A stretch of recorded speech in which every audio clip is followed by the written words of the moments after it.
Hey there, Python enthusiasts. Welcome back to the channel where coding isn't just about writing lines of code, it's about writing lines of code with flair. Today we are Python. I know, decorator sound like something you hang on a Christmas tree. But trust me, they are way cooler than that. These little magic tricks can make your code cleaner and more elegant. So, if you're ready to learn how to decorate your classes in the way that I will make you look like a Python wizard, or at least make your code look like one, hit that like button and let's move computer screen and let's do a coding with laughing it. So guys, in today's video of Python of object-oriented programming, previously we started a new series about the object-oriented programming, and in today's video I am telling you about the abstract classes in Python. If you don't know what is abstract classes in Python, so let me talk about it. So let's start. In Python, abstract classes are classes that cannot be instantiated directly. They are used as blueprints for other classes. Abstract classes are created using the ABC, and ABC means abstract base class. And I have already told you that what is abstract base class in the previous video. Abstract base class module from the ABC library. They often include abstract methods that must be implemented by any subclass. Now let me show you one example. There is one example of the abstract class example in Python. Here you can see it. Let me copy it and then let me copy it. This is a very big code, so let me explain you this code one by one. First of all, let me open my Visual Studio Code and my file has been opened. First of all, you create a when you open your Visual Studio Code. First of all, you have install one text editor. If you do not have a text editor, install it on your computer or laptop. So let me tell you how to download it.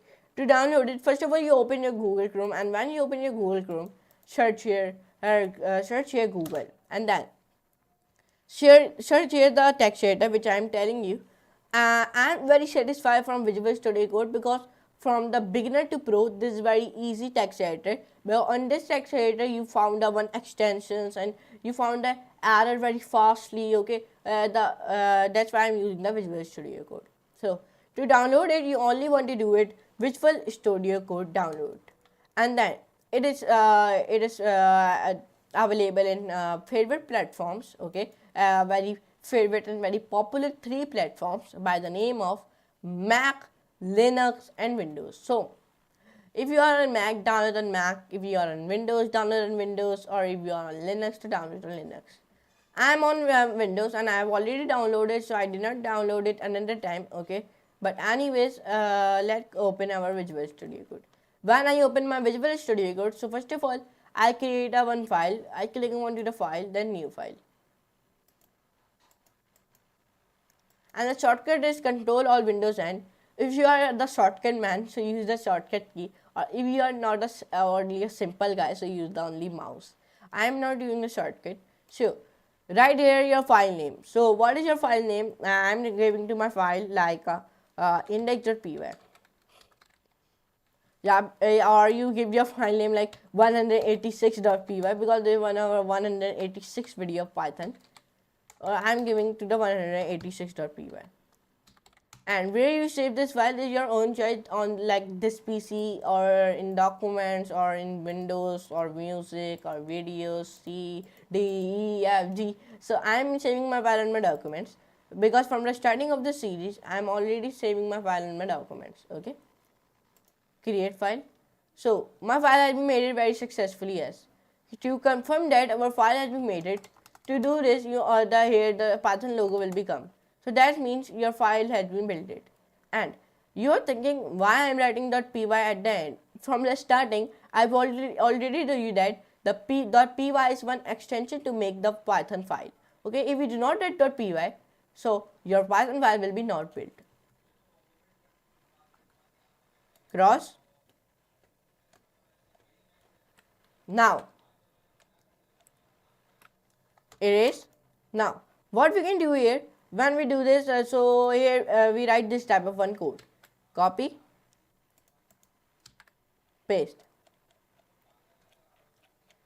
Now, first of all, in the 4th, 5th and 6th line, here we define an abstract class. What? Abstract class. Then, in the 7th line of code, we define one abstract method which must be implemented by the subclasses. Then, in the 11th line, we write one comment, our double line comment, multi-line comment means here we concatenate method can be used by subclasses. Okay. Then in the 12th line we write our print function. In print function I write this email is shit, this animal is shit, eating. Then in the 15, 16 and 17 line we concrete the class. Then in the 20, 21 and 22 line here we concrete the class, and then in the 25 and 26 line we define instantiate subclasses, and then in the 29, 30 and 31 and 32 line here we use the methods. Here we are using the methods. Then uncommenting the next line will be Rayyan error, because why? Let me show you. Because you cannot instant a abstract class. Okay. So hashtag animal equals to animal double commas. If you write this, if you do not do this in the comment, so it will give you it will issue an error. So keep it in the comment, save it and run it. So the output it is saying dog says woof, cat says meow, animal is eating, the animal is eating. Why does it give me like this? Because first of all I write like dog says, then I write like dog dot sound, and dog sound I write the woof, and then I write cat says, then I write like cat dot sound, then in the cat dot sound I write like meow. So that's why it is giving me like this. Okay. So minimize it. So now let me tell you some key points. Abstract class. It define and it using the ABC, capital ABC from small ABC. Number 2, abstract methods. It define and it using the abstract method decorator. Number 3, concrete methods, and it can be defined and inherited by subclasses. And the number 4, cannot instantiate abstract classes and cannot be instantiated directly. Would you like further explanation or more advanced examples? So tell me in the comment section below. In today's video, I told you about the abstract classes in Python and object-oriented programming, and I know this video is smaller, so sorry for that, because this is the starting of our object-oriented programming, so that's why the video is smaller, and we are all making the video in the parts. I'm not making the videos in only whole video, I'm making the videos in the parts, so that's why the video is smaller. But anyways, I meet you next class and next very amazing class. So now here you have it, folks. That's how you can add some flair to your classes using OOP decorators in Python. I hope you now feel like a decorator pro. If you found this video helpful or just enjoy the ride, be sure to hit that like button or subscribe for more Python fun. Got any question or want to see more cool Python tricks? Drop a comment below and I will catch you in the next one. Until then, happy coding and keep decorating your code.